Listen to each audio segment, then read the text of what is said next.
श्रीहरि प्रिय मित्रों, स्वागत है आपका अपने YouTube चैनल पूजा आर की वॉइस में। आप सभी को सफला एकादशी की हार्दिक शुभकामनाएं।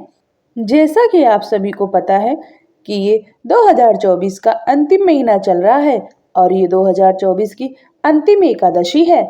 इस एकादशी का नाम सफला एकादशी है। तो आज हम आपको इस एकादशी की कथा और इसके महत्व के बारे में बताएंगे। आइए जानते हैं, क्या सच में सफला एकादशी सारे कामों को सफल बनाती है। आज हम आपको बताएंगे कि सफला एकादशी की कथा क्या है और इसका महत्व क्या है। सफला एकादशी का व्रत समस्त कार्यों में सफलता दिलाने वाला माना गया है।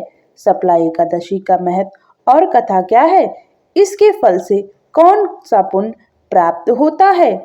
इस साल सफला एकादशी का व्रत 26 दिसंबर 2024 दिन गुरुवार को रखा जाएगा। गुरुवार और एकादशी दोनों ही श्री हरि को बेहद प्रिय है। ऐसे में इस साल की आखिरी और अंतिम एकादशी बहुत महत्वपूर्ण मानी जा रही है। ऐसा कहते हैं कि सफला एकादशी का व्रत समस्त कार्यों को सफल बनाता है। आइए जानते हैं सफला एकादशी की कथा। प्राचीन काल में चंपावती नगरी में महिष्मान नाम एक राजा रहता था। उसके 4 पुत्र थे। उसका सबसे बड़ा पुत्र लुम्पक नाम का पुत्र महापापी और दुष्ट था। वह हमेशा पर स्त्री गमन में तथा वैश्याओं के यहाँ जाकर अपने पिता का धन व्यय किया करता था।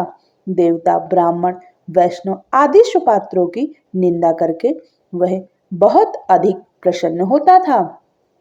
सारी प्रजा उसके कुकर्मों से बहुत दुखी रहती थी, परंतु युवराज होने के कारण वह सब चुपचाप उसके अत्याचारों को सहन करने को विवश थे और किसी भी में इतना साहस नहीं था कि कोई भी राजा से उसकी शिकायत करता।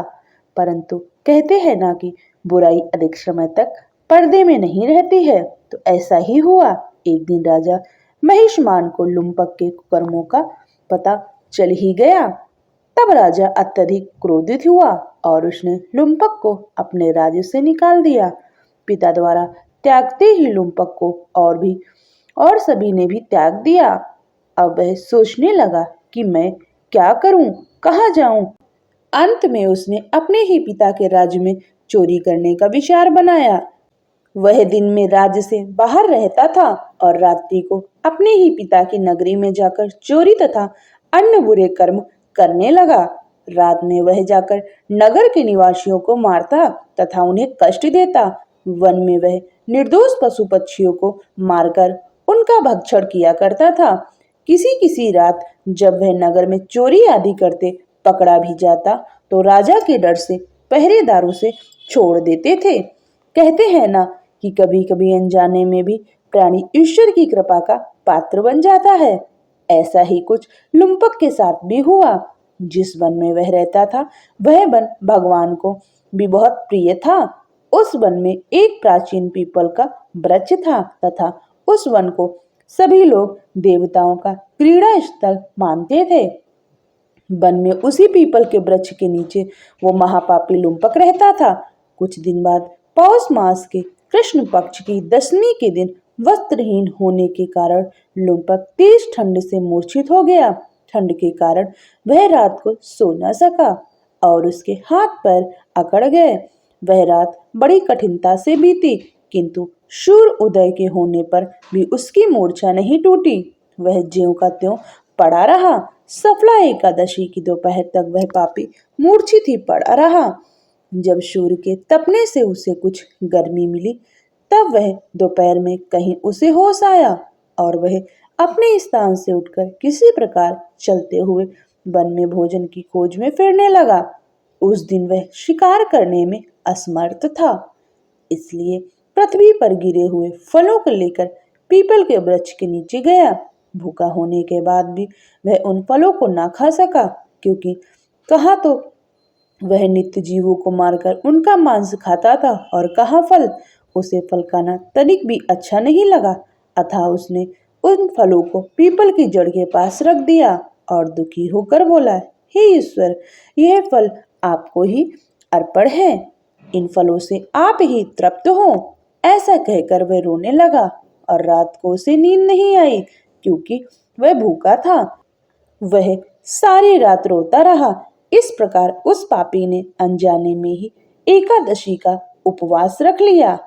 उस महापापी के इस उपवास तथा उसके रात्रि जागरण से भगवान श्री हरि अत्यंत प्रसन्न हुए और उसके सभी पाप नष्ट हो गए।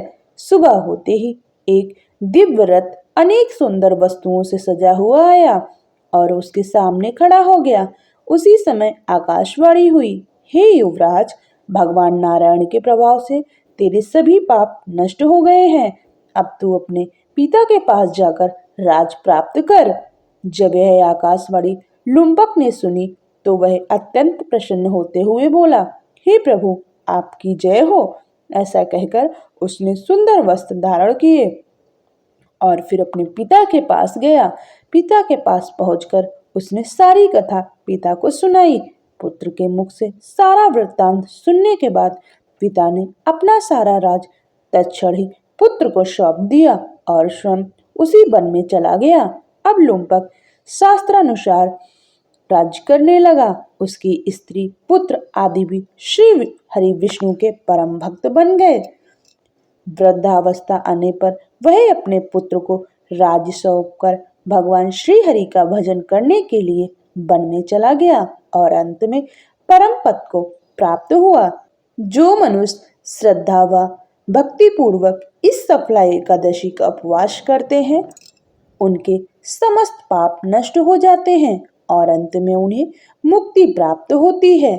जो मनुष्य इस सफला एकादशी के महात्म्य को नहीं समझते हैं, उन्हें पूंछ और सींगों से विहीन पशु ही समझना चाहिए।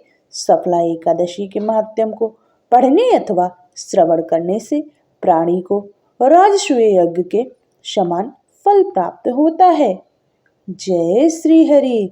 लक्ष्मी नारायण की जय।